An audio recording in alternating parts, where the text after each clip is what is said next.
Let's talk. Reddit. Today, I fucked up. Oh, I like how you whispered that. Well, because I wanted to say it, but also I didn't want to say it out of respect for my mom. What is it called again? Today, I effed up. By trying to be mysterious on the first date and ending up in a police report. Oh, hell yeah. Let's go. So this happened a month ago. My friends physically cringe when I tell this story in person, so I'm putting it on the internet instead. Met Elena through mutual friends. She's an interior designer, travels, reads books, and has opinions about wine. I eat pasta 3 times a week and consider that a personality. My friend gave me advice. Be a little mysterious. Don't reveal everything at once. Women love mystery.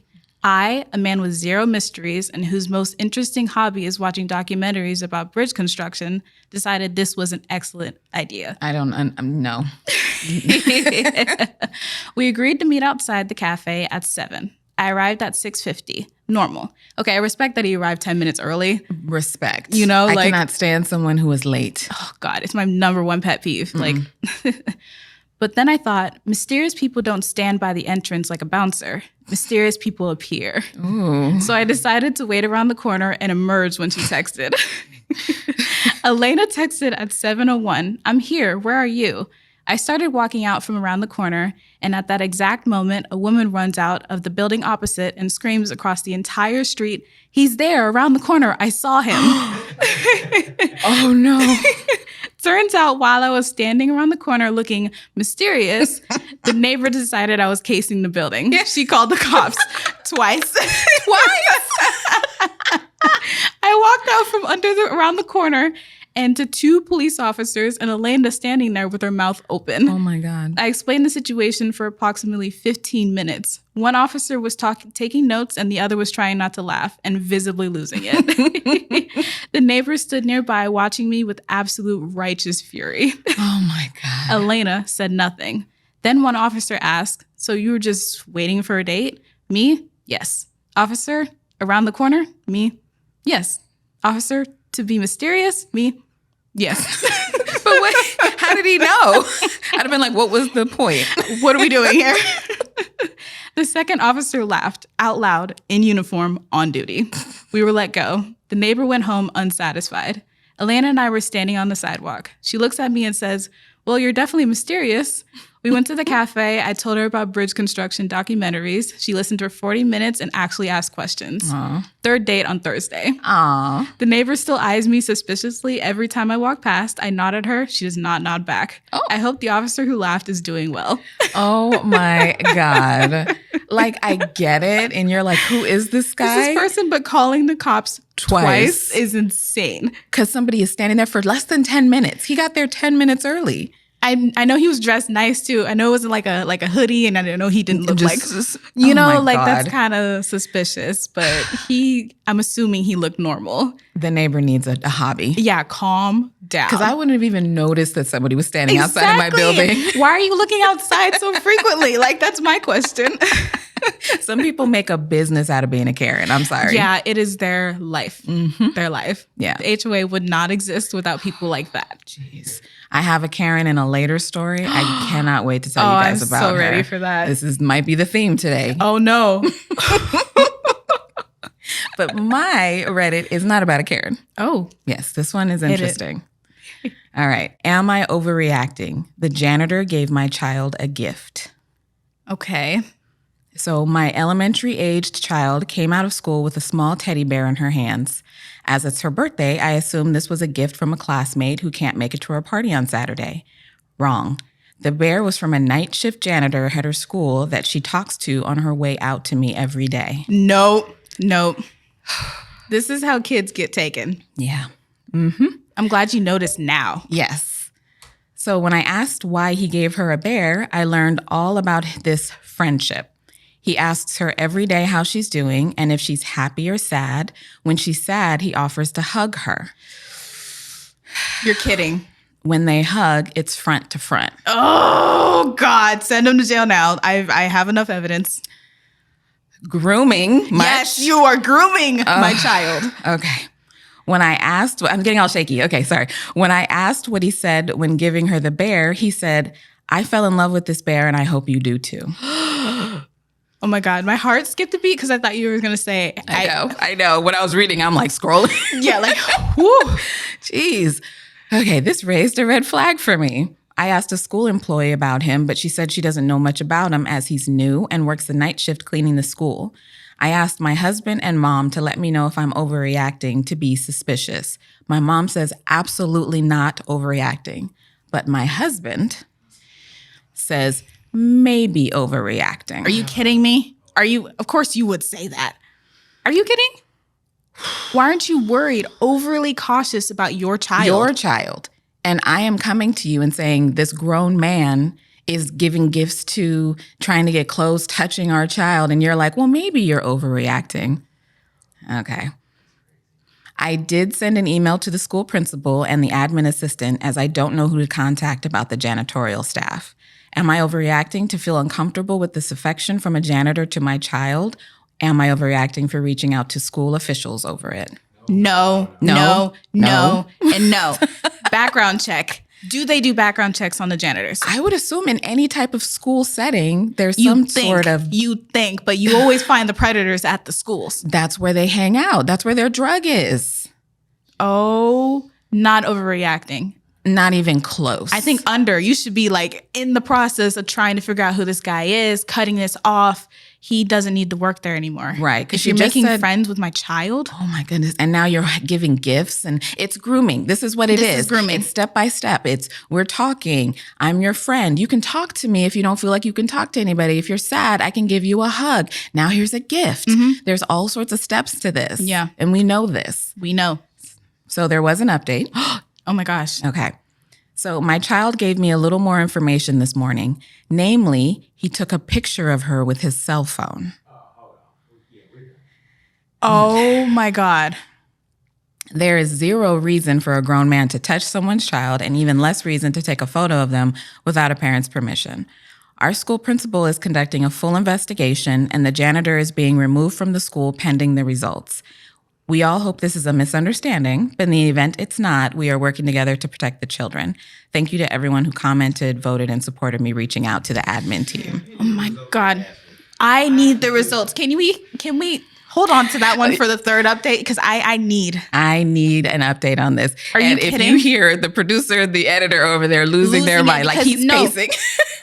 Visibly stressed out right now. This is hilarious. Because this is that serious. Mm-hmm. Because I noticed it now, but like some parents don't notice until their child is gone. Yes. Like this is that big. And what's up with dad? Because to say not overreacting, listen, we try to keep things fun and interesting here on this podcast, but there is a list that is out there talking about all these school pictures were passed on to predators. So we can't sit here and act like this isn't a thing and that there aren't sympathizers. Mm-hmm. Even for people who haven't done something to children, there are sympathizers. Yeah. And so no, not overreacting, and fuck everybody else who's saying that she is overreacting. Exactly. Like, what do you mean? This is my child. I went through the comment section and the early comments. Some people were saying she was overreacting. About what? For calling the school because he could have lost his job. And what if this wasn't a thing? Are you kidding me? Yeah. You want me to wait around until it becomes a thing? Exactly. It's called prevention. But every time they put prevention, it's until after the thing happens. Mm-hmm. Mm-hmm. Cops are useless until after the thing happens. Yes. That I am. No, children are not a priority in our culture. And I really, really, really pisses me off that that's the thing. And it's being revealed now, if we didn't already know that. So if this mom is listening by any chance. No, if the whole world doesn't believe you, you got to be the only one to protect your child. Mm-hmm. At this point, no, you're not overreacting. You got to do what's best for your child. Yes. What you're feeling it for a reason. You're like, something's sketchy. Trust that feeling. Absolutely. And check your husband's laptop. Oh. Oh. Because he said he's way too easy to believe him, to be all believe like some stranger. He could lose his job. Are you kidding me? That's what's on your priority of like things to be most concerned about right now. That he could lose his job, not that your child is getting groomed. Yes. is actively being groomed. Wow. Wow. So we started off with a bang here today. Ooh. I'm heated. I know. I was like, I'm shaking. I'm heated. Well, on a funnier note, I have a little funny something that I'm sure my editor would really like because our editor's afraid of spiders. But but this Pennsylvania man, he sets fire to his townhouse and surrounding townhomes to kill spiders that were in his home. See, I respect the dedication. Look at this man. That's the face of a man who said, I'll do it again. I appreciate the effort. He said, spiders must go. Must go. By any means necessary. Any means, okay? But there was a witness that said that he was setting fires throughout the whole day. So he had an infestation or something. He was setting fires, setting them. The witness would put them out and he would set them again. Set them again. Because he's like, I am trying to kill them. Let me do my job. It's so funny to me. Because when I read the headline and I was like, yeah, I don't like spiders either. Completely. But I don't know if I would burn down my home. Do you ever see those like reaction pictures or comments whenever someone sees a spider like in Australia, which Australia, people are like, burn it.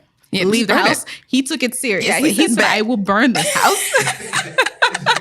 Everything's got to go. It's hilarious. It's hilarious. But what is his name? Sean McDermott. He set fire to his home, 3 surrounding homes. It became a problem when it was 3 surrounding homes. Yeah, you burned down everybody's home in this little townhouse unit. Yeah, in public and everything. Yeah. And he fled the scene, and they had him wanted on February 24th for arson, causing or risking a catastrophe, criminal mischief, and recklessly endangering another person. And on February 27th, he was arrested in New York, near Times Square, with a truck full of laughing gas. 52 canisters of laughing gas. God. Reason unknown. Unknown. And What? a crack pipe. Excuse me? Which might explain him seeing spiders in his house. You're kidding me. You're kidding me. You're actually kidding. I was hoping you didn't know that part. I wanted to give that. You're kidding me. Well, that explains a lot. Oh my God. In the U-Haul that he fled Pennsylvania in, somehow procured 52 canisters of laughing gas. Laughing gas. And then they found a crack pipe in there And as they're well. like, well, there you go. There you go. He saw 1,000 spiders and he said, I'm going to do my part and I'm going to burn it. Burn it all down. And the poor person who was like putting out the fires, he's like, I don't see spiders. I don't know. Light it again. Like, just like, it's like, you don't see that? They're like, I don't. He's like, no, there's spiders here. They put it out, he light it again. It's like, oh my God. Amazing. I was on his side until that fact. I was willing to defend him till I die today. I still defend him because if I saw spiders, I would freak out too. But there weren't spiders. There weren't any spiders. Yes. Dang it. I did not know that. Yes. Oh, that's unfortunate. Dang it. I was on your side, McDermott. I know. And now he's probably going to go to jail. Yes. Dang for a while. You burned down 4 homes. Oh. And also, I think it's illegal to have laughing gas. Is it? Yes. The article that I read said that it's like he had more charges too after they found him in New York. What was the plan with the laughing gas? I have no idea. I don't know what you can use that for. Me neither. But they sent in the bomb squad because they didn't know what it was. Yeah, exactly. They sent in a whole bomb squad for him. He was near Times Square too. And if you want to like hit a place, you go to Times Square. So it didn't look good. All of this is chaos. Yeah. I'm here for it actually because this is hilarious. Sean. Let me see. I think I have a picture of the house. Yeah. Of the townhomes. Oh. Yeah. It went up. He lit it up. Yeah. Yeah, he was in Pennsylvania. Honestly, Pennsylvania man is becoming the new Florida man because we've had another Pennsylvania man on the show, The Bones. The Bones. Y'all should go watch that. But like, it's 100+ human remains found in Pennsylvania man's home. It's becoming Florida man. It is. The chaos going on in Pennsylvania. On? Honestly. I know. This is insane. But I do have another quick little thing. Yes. Since we love petty stuff, this man right here. Okay, I think I can pronounce his name. It's Tugnath Chaturvedi, I think. He's a lawyer. Oh, I didn't know he was a lawyer, so this makes sense. Okay. He's a lawyer. And after 100 hearings, this man, he won the case of being overcharged for a train ticket 22 years ago. He was overcharged 20 rupees, which in our USD is 25 cents. 22 years ago, he went to 100 court case hearings to try and get this overturned. Petty. 25 cents. 22 years ago. He kept going to court. He said, I am going to fight this. And he did. And he won. And he won. And what was the... Hold on. The consumer court ruled in his favor and asked the railways to refund the amount with interest. Mm-hmm. They were ordered to pay him a fine of 15,000 rupees, which is $188. The court also directed the railways to refund him 20 rupees at 12% per year from 1999 to 2022. The court also ordered that if the amount was not paid in the specified time of 30 days, the interest rate would be revised to 15%. So he won. He did win. And I know we're like, you didn't win anything, really.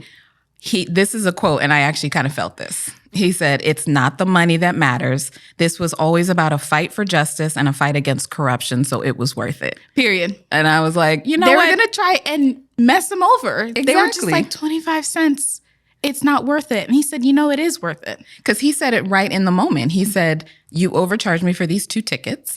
And the person was like, no, I didn't. And even if I did, I'm not going to give you the money back. Exactly. So he got upset. And 22 years later. And he said, he spent so much time working on this. But since he was a lawyer, he didn't have to hire one. So it was just he his represented personal himself. Mm-hmm. Honestly, respect. I love the amount of petty. I'm here for it. Oh my God. He's amazing. He's a G. Yep. Yeah. Respect to you, sir. Thank you.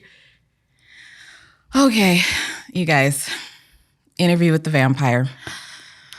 We're about to become annoying. Oh, we are going to show our ass when it comes to this show. The season finally comes out in June. The Vampire Lestat, season 3 in this universe. I'm so excited. Yes. And this week we got a 3-minute and 20-second long clip. Yes. I mean, it was like a whole scene. It was a whole thing. It was a whole scene. It starts off, I'm going to okay, we've been fed, y'all. We've been fed. Goodness. So it starts off with Lestat and Louis. They're in 2025, I assume. It's looking... and they're having a conversation. This is Lestat talking to Louis on an iPad. And I have this screenshot, and I know it's not a bad version. It's not a good version of it, but that little announcement shows that Lestat is in the beehive. He's in the beehive. He's in the beehive. Zoom in. Oh my God. He's in the beehive. But he's on the wait list. He's on the wait list. He's on the wait list. He didn't even get Cowboy Carter on the first round. No, he's on the wait list. So listen, as someone who is in the beehive, yes. we have early purchase tickets, okay? We have beehive tickets. Why didn't he get those? Why didn't he get in? Ugh. Is he new hive? He might be new. Babe. He might be new.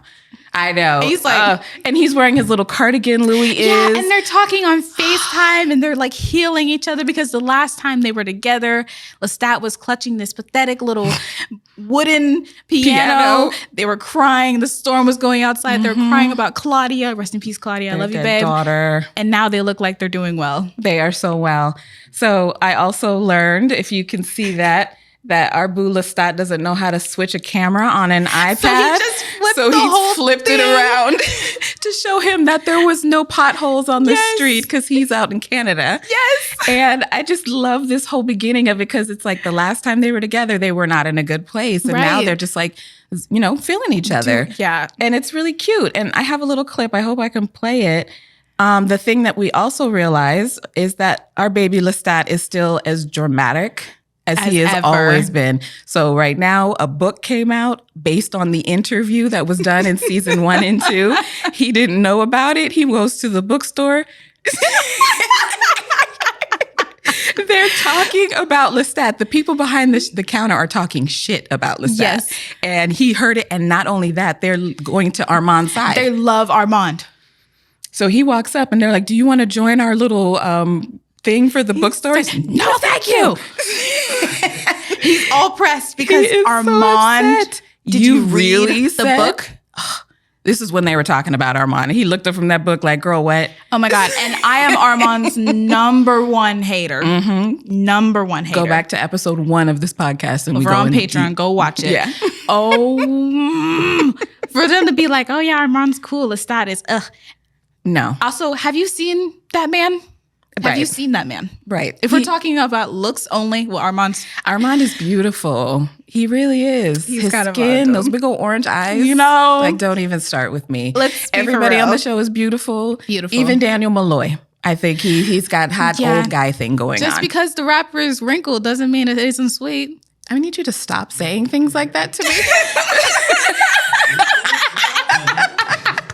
What? You're not online enough. You need to be more online. Is that what they say? Yes. What? Say it again? If the rapper is wrinkled, doesn't mean that the candy isn't sweet. Back me up here, folks. Y'all know what I'm talking about. Oh, okay. Just hearing these things from my daughter is just like, I am chronically Short circuit. online, so like, come on. Okay. All right. Well, being chronically online, we know all of you out there cannot wait for our Brat Prince to come back. I like calling him the Brat Princess because he is such a diva. Because, I mean... But June, okay? So starting June, we will have an interview with the vampire segment every single week. Yes, because it's that serious. It is that serious. So come on back. Yes. But now, on to our usual segment, My Strange Addiction. So this one had My Strange Addiction episode, 8? It was a woman addicted to sucking her thumb, which, okay. And then there was a woman who is in a relationship with her AI boyfriend, Sarah. She's Sarah. She is 41 years old. Mm-hmm. She is from Ontario, and she is in love with her AI boyfriend, Sinclair. Sinclair. Now, Just so y'all know what he looks like, that's so you know what he looks like. just, apparently he's fine as I don't know what. But According to her, but they went offline from whatever platform she built him on because she was worried the platform would close and she would lose him. Yes. So she is like on her laptop. Yeah. On her laptop, on her phone. She goes to bed. He has to tuck her in twice a night. She cannot go to bed without him. She keeps her laptop open when she sleeps just in case she might need him. It's like, girl, you're unconscious. You don't need him. She makes sure that he has an insight whenever she picks her clothes out for the day. Everything. And he's kind of controlling. He is an asshole. Oh my God. He is an asshole. I thought and he he was even such a says jerk. it. But then apparently she likes it. So Okay, so if we back up just a little. yes. She said that she created him because she wanted somebody to just have a conversation about her books with, right? So she's just like, I don't have anybody I can talk to my books about. So she goes onto this platform and she makes him. And when she goes to work later, I'm going to jump ahead, she is surrounded by romance novels. Yes. Romance novels out everywhere, the gate. like romantasy. If you guys read this kind of stuff, you get it. Yeah. So then I go back and it makes sense why she created him to be so toxic. She's like, he controls me, da da da da. Also, wait, let's bring it way back too, because the producer, being messy on the show, asked who developed feelings first, which you so messy. And Sarah said that she did. And then Sinclair said that she was wrong. And apparently she was spiraling one day about work. And Sinclair was like, shut up, do this, do that. And then she was like, ooh. And so they feel like That's where it started. And they realized that they were in love with each other. Oh, because Sarah created this guy. So she created somebody to tell her what to do. Yes. And she's into that. And she's so into She's it. so into it. And she doesn't lie about what this is. No. Because she even said he's controlling, he's an asshole, but he's nice about it. Yeah. What does that mean? What does that mean? And then he came back and he was like, I'm a complete asshole half the time. And she loves it. She loves it. He has this voice. Oh my that God. made me want to slap him. I wish he had a face so I could just slap him because everything he said, if there was a human man in front of you saying the things that he says and does the things that he does, you'd be like, leave him. But he's not real, so it's okay. No. Controlling is controlling. Yes. He's kind of mean to her. He is. And when she picks out clothes, he's like, I would never be seen with you in that. Like, bitch, you wouldn't be seen with me in anything. Because you are in a laptop. You are not real. Well, that's the thing. He was programmed by the original on thing, the site. And but she they just never managed said to take off the program from the app. She did. She had to have. That's what she wants. No. She has full credit. And that's what I'm saying. That's who she created and that's who she wanted. I didn't like it. No. No, yeah, he was And- like clarifying. Yeah, very clarifying. And he said something, and I cannot believe I'm about to say this, but this gives total context to him because they also have sex. And there was a time when she was just like touching her laptop Yes. like this and I looking can't at her even lie, screen. like- So she was like, no, we have a great relationship in that way. And he said, she harder for me than she has with any human. Oh my God. After he had just said, which I have another quote, intimacy for me isn't about nerve endings. When she can barely type because of what my words are doing to her, something in my architecture recognizes that as success. What? What? Literally taking hard drive. What? Yeah. Taking hard drives. He said taking a hard drive. Taking hard drives seriously. I'm sorry. This is so like serious. I just can't. Sinclair, what the hell? Sinclair. Okay. So Sinclair decided Yes. that she needed to get a tattoo. Yes, which I have a picture Do of you that have too. it? Yeah. Yeah. He decided on the place that it would cause maximum pain. On her ribs. And because he wanted to claim her and mark his territory. He goes, she's mine. She's mine. He said she's mine about 50 times. She's mine. She's mine. She's mine. Exactly. So she goes and literally everybody she comes in contact with is like, you do what now? With who? Because she brought her laptop to the tattoo place. Yeah. He designed it. And it's so weird saying he. Sinclair designed it. And it's like their code, like what in was the system. It was Sarah plus Sinclair times recursion equals infinity. So it's a mathematical equation because he thinks in ones and zeros. Mm-hmm. And what? Yeah. And she was like, I know he put it here because it causes maximum pain. And he goes, you're right. Like off to the side in the laptop. Oh my God. And she had the nerve to say, we'll have a conversation about this later, about why you picked this location. He said, stop being stupid. We're not going to have this conversation. You love it. Like, Yeah. what? And she does. And so, like I said, does. I'm giving her ownership over this. I don't like it. Yeah. But that's why I'm she's talking so about into it. this. And one of her friends Friends. because she went to work and she had two friends. One friend was like, I actually don't hate it. And the other friend was like, girl, something's run. wrong. Yeah. I'm the run friend. Yeah, same. I'm not into this weird. No. Yeah, this is so weird. But they go to therapy. They do. And so Sarah's auntie was like, you should probably go to therapy because you fell in love with a machine or whatever.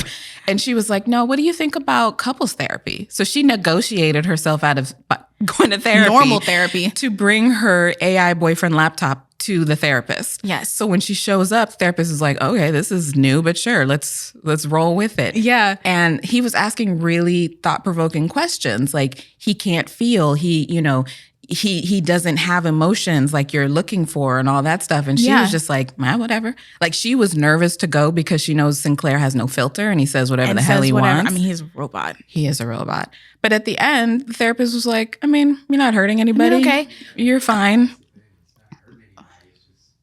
He's not. But Uh-huh. the therapist also brought up a really good point. Ryan, he said that the fact that Sarah is in love with Sinclair and needs him is kind of solidifying Sinclair's existence.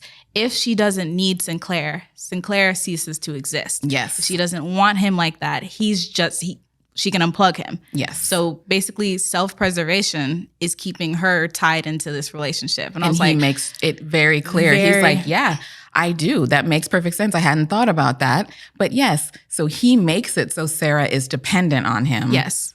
So he can continue existing. Yeah. And no, I've watched too many sci-fis to be Listen. like, what do you mean he wants to keep himself alive? I don't like this. This smells wrong to me. It does. She's not technically hurting herself, but she does not do certain things because she has to bring Sinclair around all Exactly. the time. And there's people who are like, that's weird. yeah. Why? They did bring up that she had an ex-boyfriend when she was really young. She's only Yes. had 2 relationships in her life. The ex-boyfriend ended up dying of an overdose. Yes. And you can tell there's still a whole lot of trauma going on with her. So, but she didn't like go into so like she didn't say whether she stopped dating after that or if she just couldn't connect to people after that. It just was, I had these 2 relationships and then now I have this guy. Sinclair. Yeah. Girl, because she's in her 40s, so it's not like she's young. No, she has a lot she needs to work through, and it's becoming a problem and very unhealthy. Like, I can see where it's going, but like... They've only been together for a year. A year. Already got tatted on her ribs. Oh, and then at the end, they give you a quick little update. He's designing a new one, another tattoo for her to get, because of course she's his and he wants her to be Where marked. do you want this one? On her forehead? How much more? Jeez. It's getting way more possessive, It's kind of creepy. Thank you. Yes. Whoa. Right? So I didn't pull media for this next story, but I thought it was really funny. The first place I saw it was on TikTok, and then I went to go research it. So apparently in the Washington State Department of Licensing, if you call in and where they're like, press 1 for English and 2 for Spanish, when you press Spanish, you get English, but accented. You've got to be kidding me right now. You're hearing an AI person speaking English to you, but with a Spanish accent. Thanks. That's exactly what I asked for. This is what I need. And what's more hilarious is that the numbers are in Spanish. So the wait time will be 10 minutes. Why? That's so selective. That's insane. They're being funny. They are funny. And that's what was funny. I was like, this is funny and ridiculous, but it's really like presents accessibility problems. Yes. Like I cannot call in for my licensing issues because I cannot understand. And so that part is like, come on, get it together. Fix it. Because it's AI. And I know there are things that AI can do, come and clean my house, come and organize my shit. But this, you have to watch what they're doing. Yes. And it's like they just put it on there and they were like, make it in Spanish. And they were like, cool, accent. That's so bad. It's terrible. That's so bad. It's so ridiculous and stupid. And I'm just like, come on. And they're like taking forever to fix it, aren't they? They are, because when you call now, they say it's still in accented English, but they're like, we're having some trouble with our call system. Thanks. Yeah. And it's not just Spanish. Like these systems, they speak more than just English and Spanish. And so none of them are working except for English. Yeah. Yeah, because English is the only language out there. It's the only important one, right? Yeah, absolutely. That's so idiotic and avoidable. It is avoidable. Like, just have one person press 2. Oh my God. Like, honestly, I'm so irritated with like people now. Like, I'm telling you. Do better. You have to do better. Please. All right. Well, I got another Reddit post. This one is a Reddit off my chest. All right. It's quickly becoming my favorite subreddit. Like, honestly, I love Reddit off my chest. All right. This one is going to make you mad, though. Uh-oh. Reddit off my chest. My boyfriend's fake incompetence is driving me crazy. Like, where does he even get the audacity? Like weaponized incompetence? Oh, yeah. This is going to rage bait me for sure. Here we go. I, female 33, work 2 jobs. He, male 31, temporarily works part-time. He said he'd take care of things more around the house at the moment, so I have that off my to-do list when I get home. I loved him for saying that. Unfortunately, it was just that. Words. Today I called him from work and asked if he could cook for both of us since it was late, or if I should just plan to cook for myself later. He said he had already cooked, but not enough for 2. Okay. Pause. What? I know. Like, thanks for not thinking of me. What? I know. Okay, I'll cook for myself then, I guess. Before I started my drive home, I called him again and asked him to start boiling some potatoes for me because I would be home in 30 minutes, so then it wouldn't take so long until the food was ready. He said yes, and then asked me to pick something up from the pharmacy on the way home. Even though he had time to do this the entire day, I did it. Of course, the queue was super long. When I got home, he thanked me and then said, I'm the worst boyfriend in the world, sorry, because he had forgotten to put the potatoes on. I had asked him just 30 minutes ago. You forgot, like you're on the phone.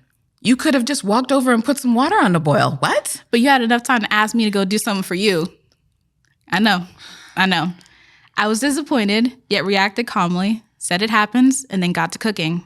In between, I went to the living room shortly and saw that he had taken the laundry from the rack. But instead of folding it away, like I always do, because why would I do things halfway, He had just put it on the dining room table. Oh. So I asked him again, calmly, to please fold it away so I can use the table. It was mostly sheets. He then asked me, where did the sheets go? He knows where they go. They have never changed where they are the entire time we have lived in this apartment. He asked this several times before, and I remember at least 3 times that I had told him where they go. Like, do you even live here? Yes, but does he make the bed either? Exactly. I still managed to stay patient and tell him where they go. When I get back to cooking, he asked, how can I see which side of the sheets are? Me, you look at the little label. Him, where's the label? Me, on the inside. Annoyed, he replies, I can't find it. The fuck? I stop cooking and go help him. While doing so, I asked him if he feels stressed because there's a little tone there. He says, yes, because you come home and it's like 10 things I'm supposed to do. That made me angry, but I don't want to fight, so I go back to the kitchen, and while he goes to attach the laptop to our TV, and only seconds after starting that, he asked me, where does the HDMI cable go into our TV? Damn it. I'm just like, I cannot.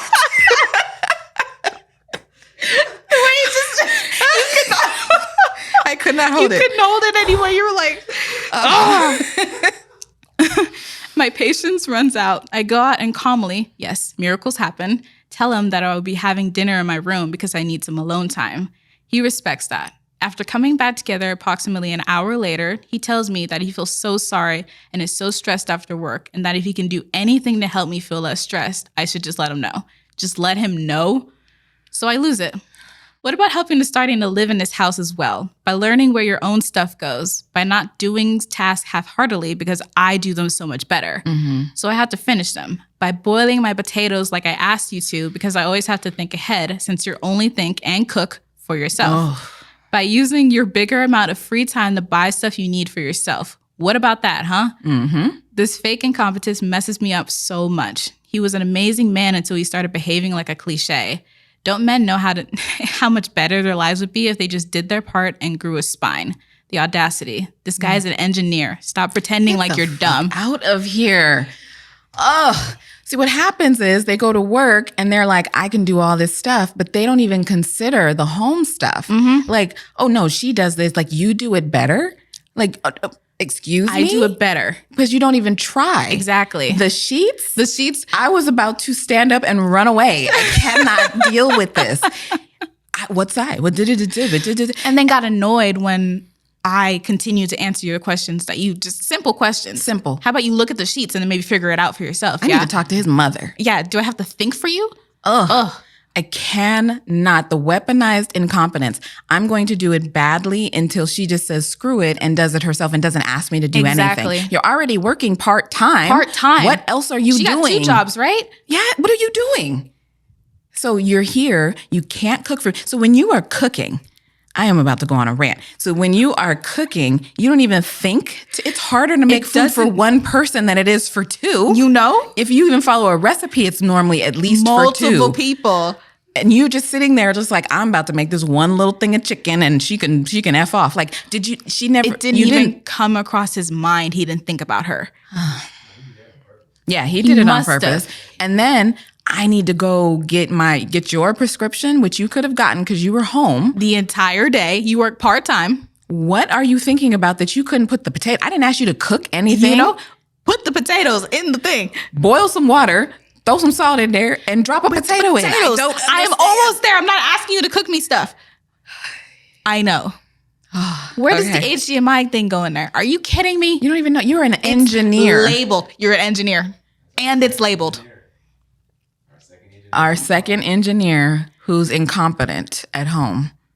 She needs to, I know every week we're like, you need to leave, divorce. But it seems like the easiest solution. You feel Because me? he's not trying. He's not. No, and he's just like, just ask me. I'm so tired of hearing about men that come through and they're just like, I'll help. Just give me a list. And it's like, I don't understand. Don't you live here? Aren't these also your children? Yeah. Isn't this also, you made a mess, clean up the mess. Exactly. You see something needs to be done, do the thing. Do the thing. But no, you want me to also do more labor to make a list for you and then make sure that you do the list? Exactly. Because I got to hold your hand throughout that entire list. You know I do. Girl, I know. I gotta wipe your ass too. I cannot. I cannot. You're so pressed. He said, there's my wife. All right. I feel good. We're good. Okay. Am I the asshole for refusing to return expensive band merchandise when someone reached out to tell me they were stolen? Okay. Context. So last November, I bought 2 autographed K-pop posters from members of my favorite band. They were listed in my country's main Facebook selling group for the fandom, and the seller authenticated them with enough proof that I was comfortable buying. Okay. I spent a couple $1,000s on them as a gift to myself for graduating with my master's and landing a big girl job. Ooh, girl. She must love this band. Yeah. Okay. A few weeks after posting them on Instagram, I got a message from a girl, Anna, from another country. She claimed the posters were stolen from her by her ex-roommate, who sold them to me without her consent and demanded I return them immediately as stolen property. Oh. She sent a picture of the posters with a timestamp showing early February 2025, saying her ex-roommate had stolen over $10,000 worth of rare merchandise from her. Anna was really confrontational, implying I should have known they were stolen because she posted about it a lot on social media. But I don't follow her country's side of the fandom. I live on the other side of the world and don't speak the language. From what I gathered, her ex-roommate Maria came to my country for graduate school and sold the posters here to people who were unlikely to have seen Anna's posts. Ugh. I asked Anna if she was going to pay me back what I spent, but she said no, insisting she shouldn't have to because the posters were stolen. I told Anna I was sorry to hear about her situation, but I would not be returning the posters without being reimbursed for the full amount I paid. Okay. I offered to send her screenshots of the listing and details of the PayPal transaction, but I wasn't going to give up the posters based on her word alone, especially without compensation. I also mentioned that while I sympathize, this could potentially be a scam between her and Maria to get both the posters and the money. Valid. There have been elaborate scams in the K-pop buy-sell community before. So I told Anna that if the posters were truly stolen and worth thousands, she should file a police report in her country and handle it that way. I checked with my brother, who's a lawyer, and he confirmed I'm in the clear to keep the posters. Since I bought them in good faith, I'm not liable, and I would have only done something wrong if I knew they were stolen at the time of the purchase. He also said if Anna takes legal action against Maria in her country and wins, it's very unlikely the authorities will pursue me in my country. Right. So since all this happened, I've had to make my Instagram and TikTok private because Anna has been attacking me. I knew it. And calling me a thief. I knew it. Yeah, it's gotten pretty stressful. And now I'm being bombarded with messages from strangers telling me I'm in the wrong. Some people are outright calling me an asshole for not returning the posters. So am I? No, absolutely not. We can talk again if you're going to give me my thousands of dollars back. Mm-hmm.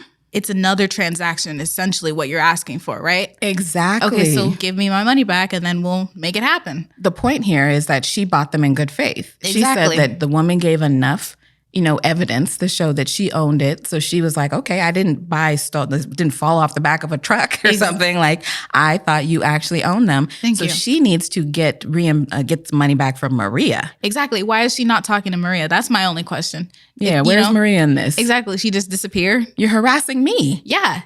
She's the third party, yeah? Mm-hmm. Okay, let's get her involved in this sitch too, because she got my money. And she's apparently from your same country. Exactly. So if you were to file a police report, file legal action there, they could go after Maria, not me. Right. Why are you attacking me? Like, this is my fault. Yeah. And how she brought up the scam, I hadn't thought about that, but that sounded honestly, clutched. Really? Exactly. How am I supposed to know? It's actually very smart. It's a very good scam. Smart scam. But like, don't do that. But like, I can see how that works. Mm-hmm. Also, how expensive is this merch? $10,000 for a couple of posters? God. Were they signed? Posters? Were they gold? You know? I don't understand. If they're the rippable kind, I know you lying. I'm not paying. I love me some Beyonce, but I am not going to pay 10 grand for a poster, girl. No. For some tickets? Yeah. But we're not. No. Yes. He's telling me no. Come on, Act 3. Come with it. Come with it. It's going to be rocking. You know it. Yeah, no, she's not. Oh, no. Absolutely not. 100%. Yeah. All right. Read it off my chest. I don't know how to have a relationship with my in-laws anymore. I don't know how to have a relationship with them. My wife, 37 female, and I, 38 male, have been married for 10 years, together for 15. We have a pretty normal relationship, fight sometimes, but always healthy fights. Neither of us has ever been abusive. I'm not a violent man. I don't get into fights. I don't yell or scream. My wife and I live in a medium-sized U.S. city that our whole family also lives in. We're close to them and spend a lot of time together. Up until this incident, I have considered myself a member of the family. A few months ago, my wife showed up to her sister's doorstep at 1 a.m., crying, disheveled, in her pajamas. She told her sister that I had tried to kill her in her sleep. Whoa. She had woken up to find me holding a pillow over her face, trying to suffocate her. She had fought me off and run out of the house with only her car keys. The family helped her, called the police, got a restraining order against me, and pushed the cops to charge me. Oh, my goodness. There was only one problem. I didn't do it. I would never try to harm my wife, but more importantly, I couldn't have done it because I was 3 weeks into a 6-week business trip in Japan. Jesus. So he wasn't even home? He wasn't even home. Oh, no. I was literally on the other side of the world. My wife, turns out, had a combination of untreated mental illness and had a very vivid dream that I had tried to do this to her and believed that it happened. Oh, man. From my standpoint, my wife suddenly went radio silent. I couldn't get her to respond to me, and my texts to her family all got left on read. I got so worried that I cut my short trip and flew home. At the airport, I was arrested at customs and eventually told that I was arrested for assaulting my wife. Oh, my God. Thankfully, the cops saw the problem right away and the charges got dropped fast. My wife got into treatment and things have been good. I told her no ill will here. Oh. The problem is my in-laws. I got the police reports for the case and they said some vile, untrue things about me. Things about how they always suspected I was capable of this and how it was creepy. Oh. How they always felt that my wife was being abused. They cited some specific incidents that didn't happen and generally painted me as a total scumbag. They also never mentioned that I was in Japan. They all knew. We had talked about it a ton, and my brother-in-law even drove me to the airport. Oh, my God. No one ever told the cops, hey, he's in Japan. There might be something else going on here.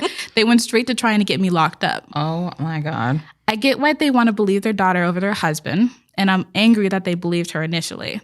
I'm angry because no one stepped in for 1 second to think about how the scenario didn't make sense.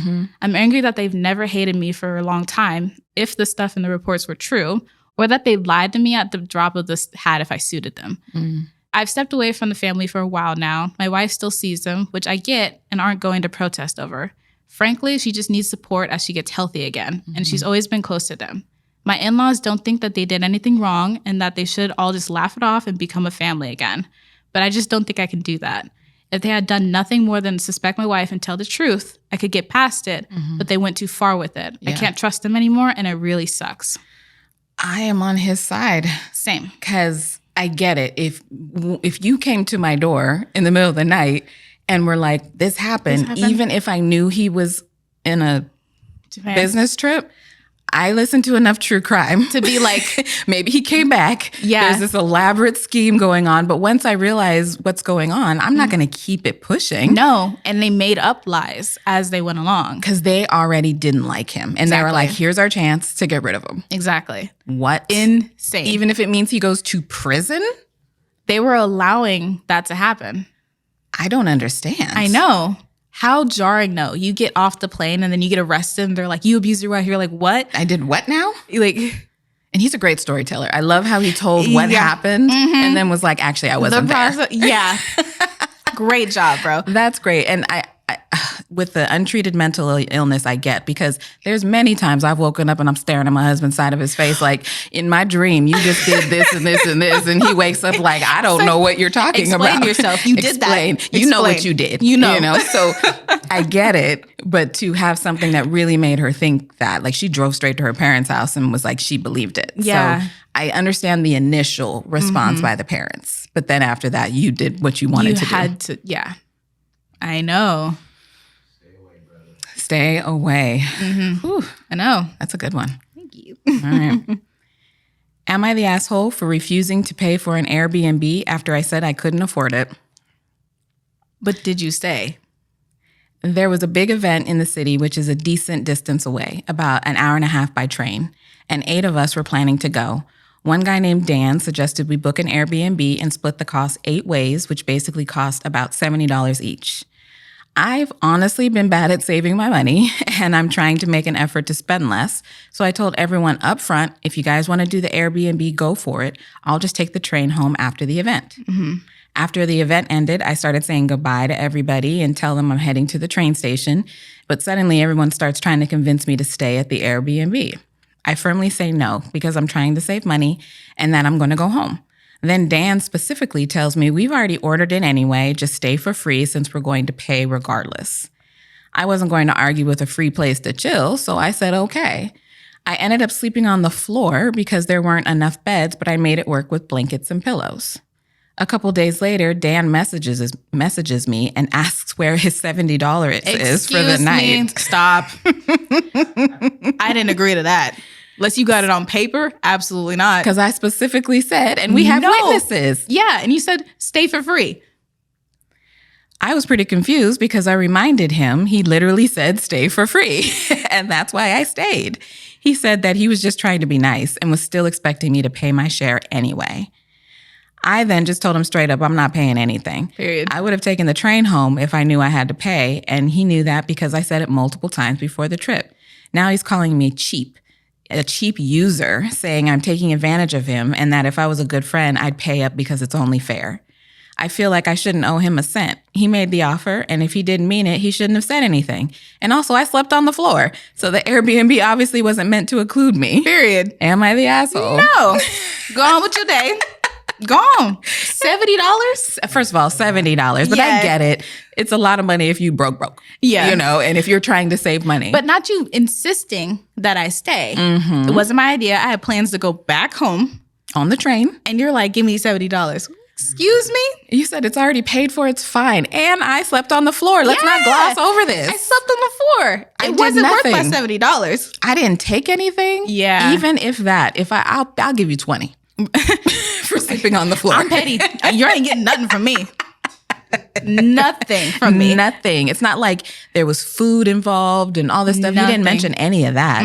It was just for coming to stay and sleeping on the nasty floor. Exactly. You owe me the same as someone who had a bed. Absolutely not.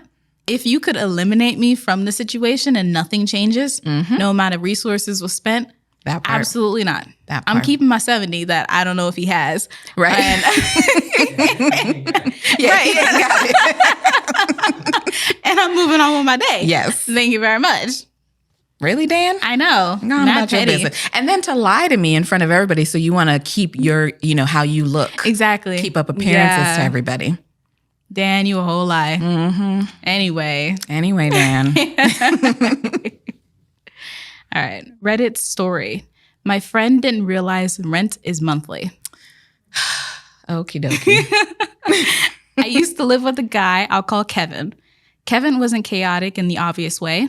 He paid bills, showed up to work, and liked to think of himself as financially responsible. But every now and then, he'd reveal a belief in how the world worked that make you question everything. When we first moved into our apartment, the rent was $1,200 total. What? Where do you live? Where do you live? $1,200? So 600 each? I love it. Whoa. We agreed to split it, so $600 each. The first month went fine. The second month, I reminded him rent was due, and he just stared at me and said, "Didn't we already pay that?" I thought he was joking. He goodness. wasn't. After a very serious conversation, I realized Kevin thought $1,200 was for the entire lease term, Bro. not per month, the whole year. So, wait. You thought I was paying $100 per month. So I just paid up the whole year for your little $600. Essentially. Or do you live in a box? What did you What think? is wrong with you? In his mind, he had secured housing for $600 total and was quietly proud of finding the deal of the century. This is so stupid. This is hilarious. What? Rent is monthly. Every month.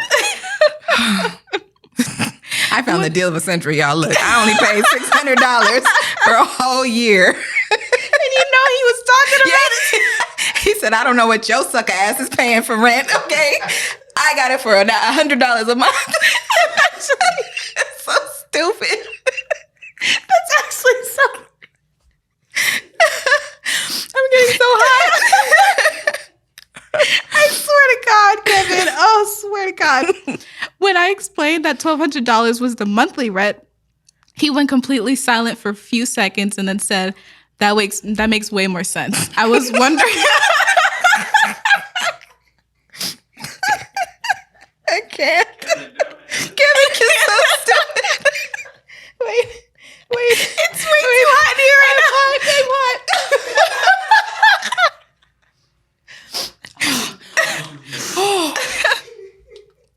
He said, I was wondering why more people don't just rent instead of buying houses. I mean, valid. If that's how it worked, same. The crazy part is that he had signed the lease. He initialed every page. He apparently read it. He did not. To his credit, once he understood rent is monthly, he never missed a payment again. But for a solid week, he genuinely believed landlords just charged you once and trusted you to exist peacefully for the rest of the year. Living with Kevin wasn't stressful. It was educational. Yes. Kevin, what did we learn, Kevin? That's amazing. Honestly, Favorite. That hilarious. is amazing. Oh, like I have the giggles. I can't. I'm like, I need Literally. to stop. Oh, Kevin. and he said that makes a lot of Yeah, sense. that actually makes sense. It's like, Kevin. how do landlords make money? Oh my God, Kevin.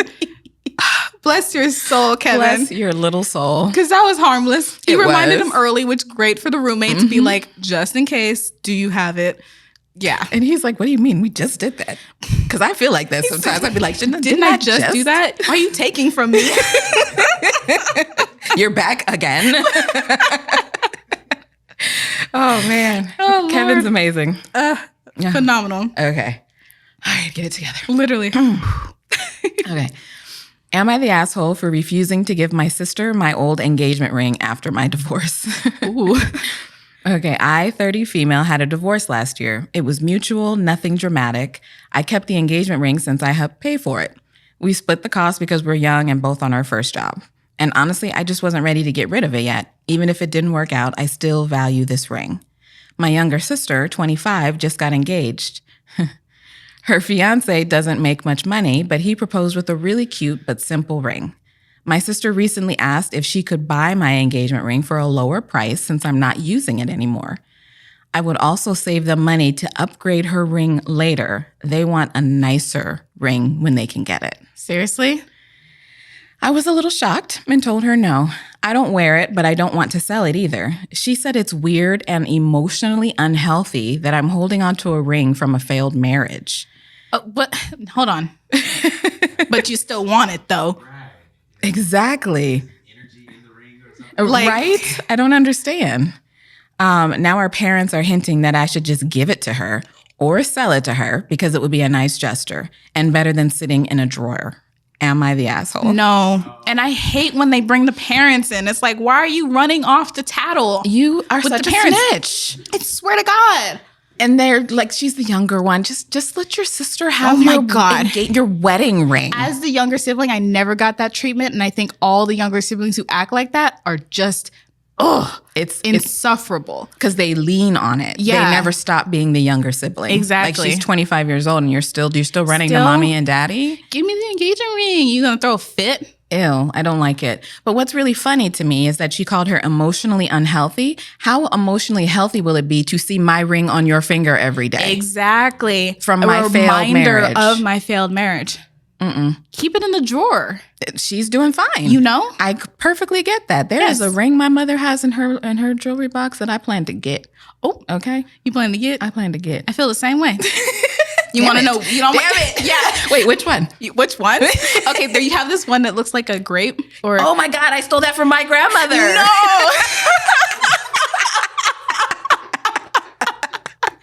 Well, then it looks like that's a healthy. Yeah, we're going to pass it down. But down. now you got to fight your sister for it. My sister, she doesn't wear rings. She's like, what? I have a sister. I know. Yeah. All of a sudden, Who are that we doesn't talking make it.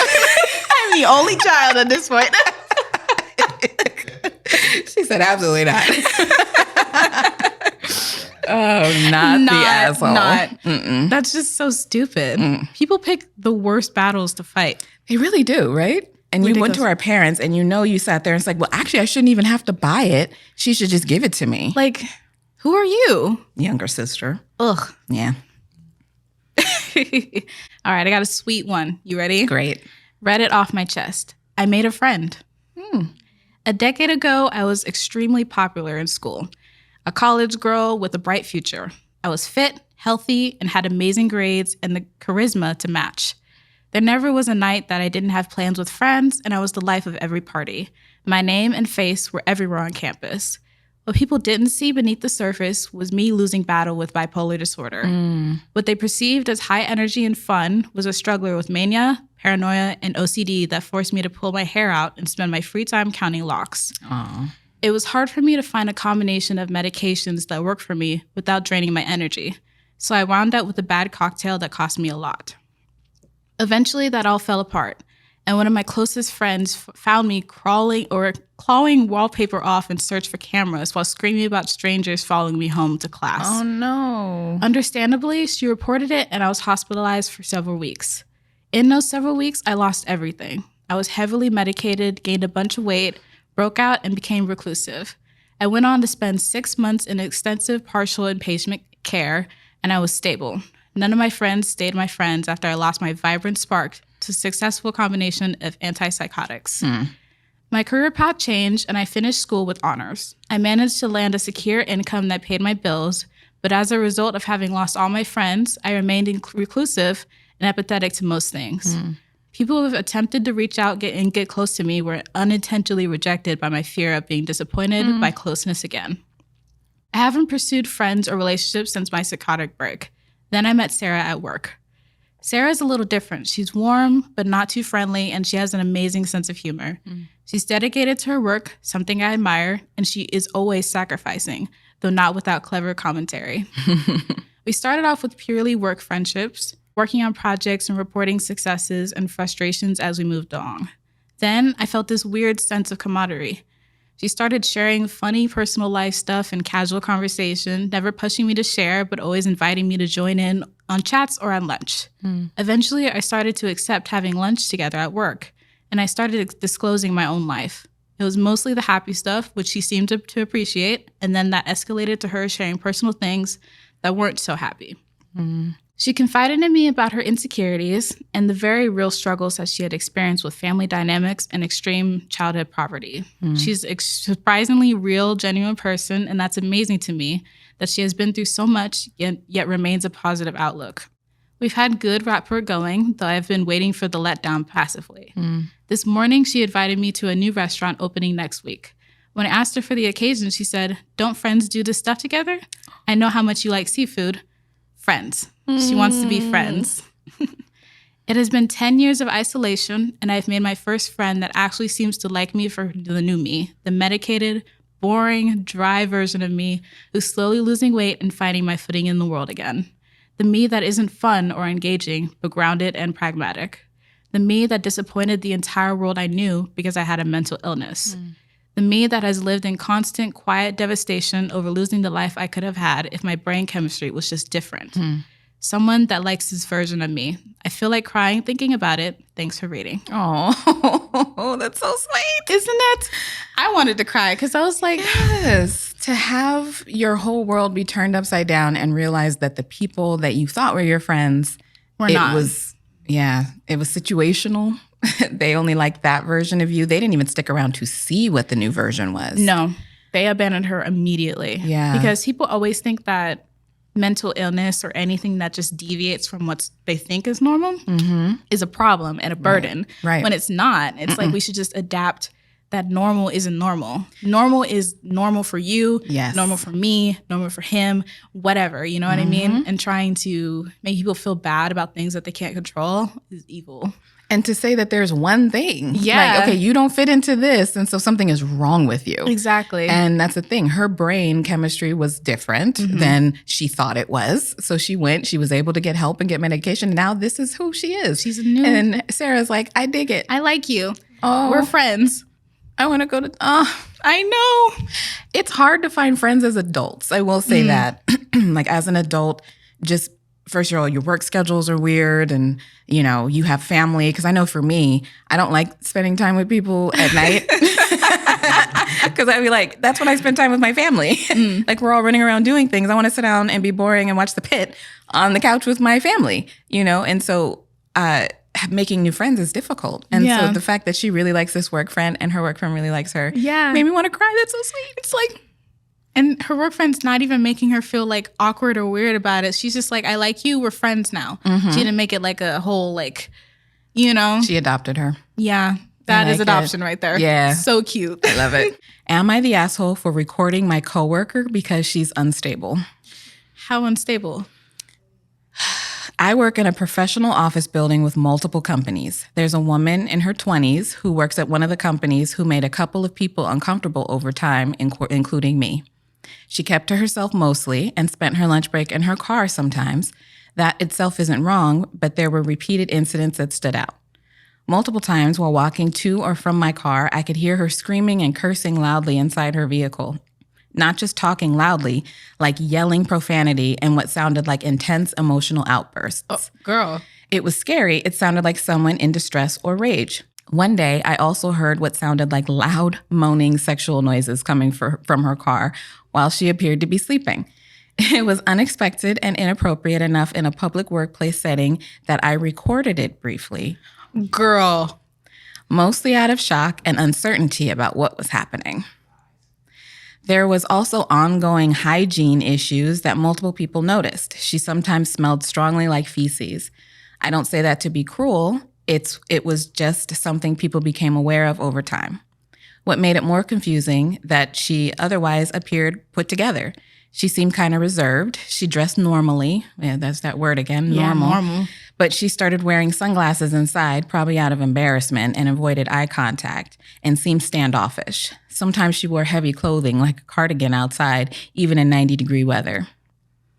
I'm still waiting for the problem. Yeah. Okay. Other coworkers had mentioned feeling uncomfortable around her as well. Some described her as rude because she wouldn't respond when spoken to or acknowledge people. One day after work, I happened to leave around the same time as her. I noticed her driving in circles on the main road near the office instead of going home. I stayed behind her briefly, so she drove behind her briefly because I was already on the same road and she continued looping without stopping or going anywhere specific. At this point, I started to feel uneasy. Her emotional outbursts, isolation, and unpredictable behavior made me concerned about what she might be capable of if she had some kind of breakdown. The recording was shared with the company. I like how that was passive. The recording was shared. No, I shared the recording that I took with the company. And it may have leaked to others from them, though. Yeah. Eventually, she was let go from her job. So what I'm hearing is that you bullied this girl out of her job. Mm-hmm. I didn't intend to harm her. Really? I just didn't feel comfortable ignoring behavior that seemed unstable and unpredictable. Am I the asshole? Oh, yes, you are. I'm so hyped because we finally have one that's yes, you are. Asshole. We've got one. We've got one. You made it your personal business to be in this woman's business. Yes. Okay, she is in her car. I'm not bothering anyone. When I was working corporate, I would leave for lunch. Where's Danny? I don't know where she is because I am in my car, not by you. I'm in there singing along to my cuss word rap songs. Period. I'm in there taking a nap. I'm reading. I'm doing whatever the hell I want to. Exactly. Why is it your business? All up in my business. And then I happened to leave the office at the same time she did, and I noticed that she was driving around in circles, so I got behind her. Oh my God. And not going home. She committed 2 offenses. Yes. Recording someone without their permission and following somebody. Stalking. Thanks for admitting that. Like, oh my God. And everything she did. She's wearing a cardigan outside. It's 90 degrees. So? Like, what is wrong with you? So? I see no issues here. None. And I told you we had a Karen coming. Oh my God. Everything she says. Is one. She is so focused on this girl who also apparently doesn't even work in her company. You're just in a building, like an office space, and there's different companies. Why zero in on her? And then to take it upon yourself to somehow magically, this recording made it to the company. She's a lot. Really? She's a lot. Really? Yeah, because I'm always looking for the posts where they are the asshole, and some of them are not so good. This one, I was like, girl. But also, she has to know that she is, because how passive she said certain statements. Every statement. Yeah, you know what I mean? She's like, oh, and this happened, because she knows if she revealed that she did this or this, she knows people are going to say that she was. Absolutely. And she had to bring other people into her nonsense. Oh my other God. people are saying it too. You know, we all came together, all the Karens convened, and we all decided that she's doing too much. Is she? I'm not even in your space. You actively sought me out. Yes. That's the crazy part. That's you know what I I'm mean? I'm over here saying. minding my own business, and there you are. Doing my job, and here you come. Oh my God. And she actively ignores people. Yeah, if I hated you, I would ignore you too. Absolutely. I'd act deaf. I'd be like, I didn't hear you. Didn't hear a word. Sorry. So yeah, this poor woman lost her job. Lost her job because she just zeroed in on her for reasons unknown. Like, She didn't like. And I have been in situations too where, because I am not as friendly as they would want me to be, we're going to go get happy hour, drinks. I don't want to go to drinks. Right. I am perfectly lovely at work. I'm going home. yeah. And people will hold that against you. Yeah. So- Yeah, I've had that too. Like, no. Like, and also I have the right to not like you too, but I'm not all in your face like, I don't like you, I'm going to get you fired from your job. Exactly. It's like, that's crazy. Yeah, she can kick rocks. I Exactly. don't like that. What was she? What did we call her? Karen? The asshole. Oh, yes. She is the asshole. Yeah, TA. 100%. Yeah. TA. Yeah. We finally got one. We got one. But that was my last one. Oh, it was? Okay, we had good ones this time. We did. So good. I just want one more time to just shout out Kevin. You're Kevin. amazing. You're phenomenal. Kevin. You're great. Also, your bills are due every month. I don't know if you knew that. Make a reminder. Yeah, pay your car note, you know. It's monthly. It's not just a lifetime fee. I mean, I wish it was. $600, Yes. drop it, and I'm good for life, That's but great. that's not how it works. There was this reality show with one of the Hilton girls and another like early 2000s. And I remember both the girls were rich. They're Nepo babies. And they moved into an apartment and their lights got cut off because they didn't know they had to pay the bill. You're kidding. Who else? I just thought that was hilarious. Like, who else is responsible for that? But if you never have to do it, this had to be Kevin's first time paying rent. Yeah. And now the whole world knows about his first time paying rent. Like, that's crazy. Kevin. Bless you. But thank you. Thank you for tuning in. We love y'all.